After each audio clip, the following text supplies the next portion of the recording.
Hello, everyone. Welcome to another video for History Valley Podcast. Today, I'm joined by Rabbi Tovia Singer, and today we're going to be discussing Christians getting the Jewish Messiah wrong, Christians misinterpreting the Old Testament, and saying all kinds of stuff, trying to make it seem that their Jesus or their version of the Messiah is found in the Old Testament. So, welcome back to the show, Rabbi Singer. Well, great to be back, Jacob. Thank you.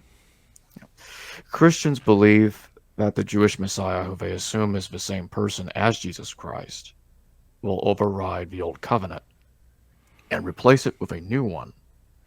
Does the Jewish text ever describe the Jewish Messiah as bringing a new covenant when he comes? Okay, that's very interesting. So let's start right from the get-go. What Christians and Jews share in common is that word Messiah, but we mean something completely different. They have nothing in common. The Hebrew Bible described the Messiah in passages like Isaiah chapter 2, verse 4, that he'll rebuke many nations. He will judge among the peoples. That's what Mashiach is. The Messiah is an heir to the throne of David. In Christianity, he's a person running around doing miracles and then dying for everyone's sins and then rising on the third day. And if you believe in that dying and rising God figure, then you're saved. And if not, you're damned to hell. There's nothing remotely resembling any of that in the Hebrew Bible. It's quite the contrary. Human sacrifice is condemned repeatedly throughout the Hebrew Scriptures. Now, let's talk about the covenant part. So Christians believe, and they've been taught this since they're children, that their beliefs are the fulfillment of the Hebrew Bible. Why? Because the Christian Bible says so. Where? Luke 24, 44 through 46. Well, the author of the third gospel has the audacity to claim that if you just look in the Torah, the prophets, and the Psalms, which means the writings, you will find a prophecy of the Messiah dying and rising on the third day. I'm going to assume that whoever wrote the book of Luke got that from an earlier book, from 1 Corinthians chapter 15. This kind of prophecy is found nowhere in the Hebrew Bible. If we're in the Hebrew Bible, every Jew would be a Christian. We'd all be in church right now. There's nothing remotely resembling it. In fact, when Paul says that Jesus rose on the third day according to the Scripture, there is no Scripture. There's no Scripture like it. Okay. New covenant. So Christians use the term new covenant based on passages in the book of Hebrews, chapter 8, verse 8, 9, all the way through verse 13. That's how the chapter ends. The book of Hebrews is an epistle written in the mid-60s, probably 64, as an argument against Judaism.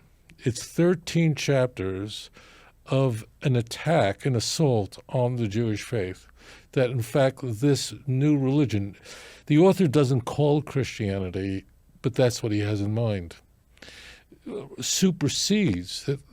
Jesus is above the angels, above Moses, Joshua. He's a priest according to the order of Melchizedek. He is our Sabbath, Hebrews 4. The whole point of Hebrews is that Christianity, not a term in vogue at the time, but Christianity replaces Judaism. And the old covenant, in the view of Hebrews, is the covenant made through the law. It's a covenant made through a pronomian covenant, meaning a covenant that was made through ritual commandments, has been superseded. He violently misquotes the book of Jeremiah. Jeremiah talks about a new covenant in Jeremiah chapter 31, verse 30, 31, depending if you use a Jewish or Christian Bible. Jeremiah is describing a time when in the Messianic age, well, God will renew a promise The word covenant doesn't mean a Torah, doesn't mean a law, doesn't mean Sabbath, doesn't mean any of that. The word covenant means exactly what you think it means. It means a promise. That's it. It doesn't say I'll make a new Torah, a new commandments. No.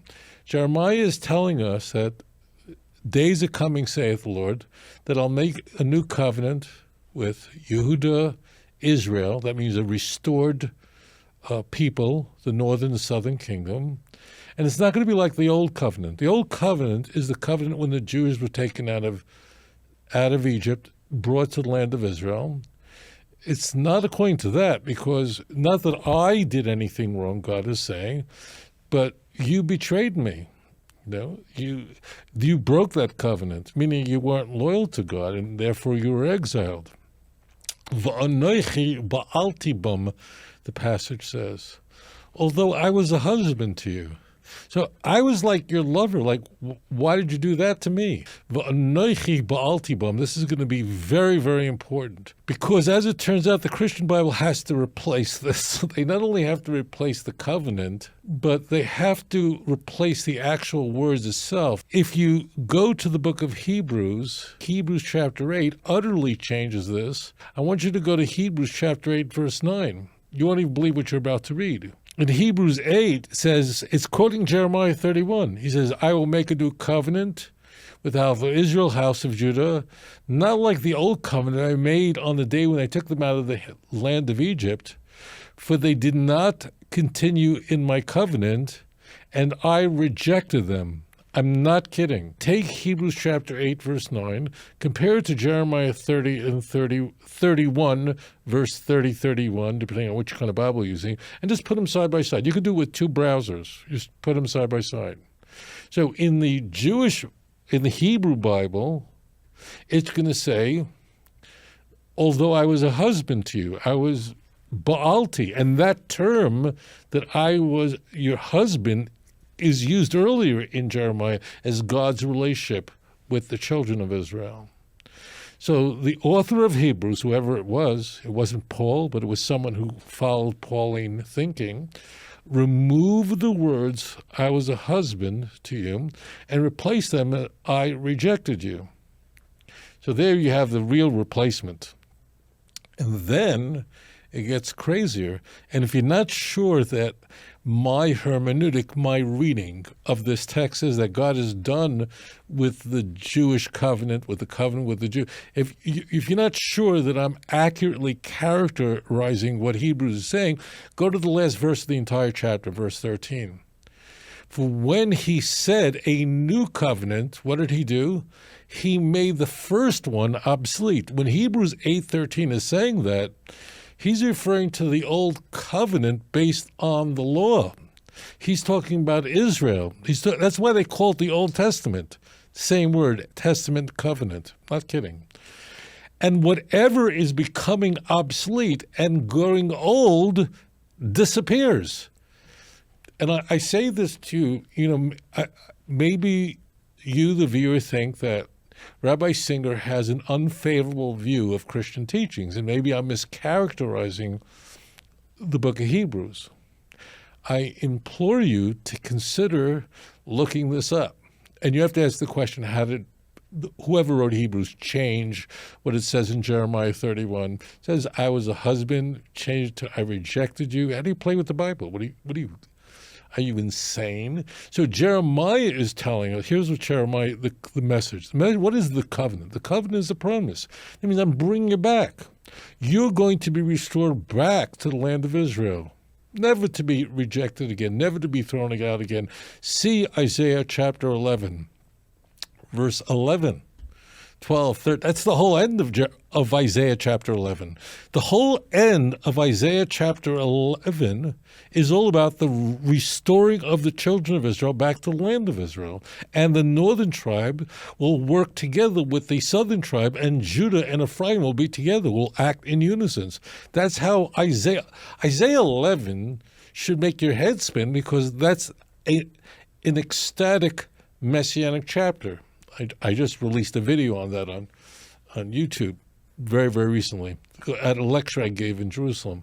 So Jeremiah is saying, look, you were thrown out of the land of Israel because you broke the covenant, and something I told you is going to happen to you. Leviticus 26, Deuteronomy 28. But you're going to come back again. You're going to be restored back to the land of Israel.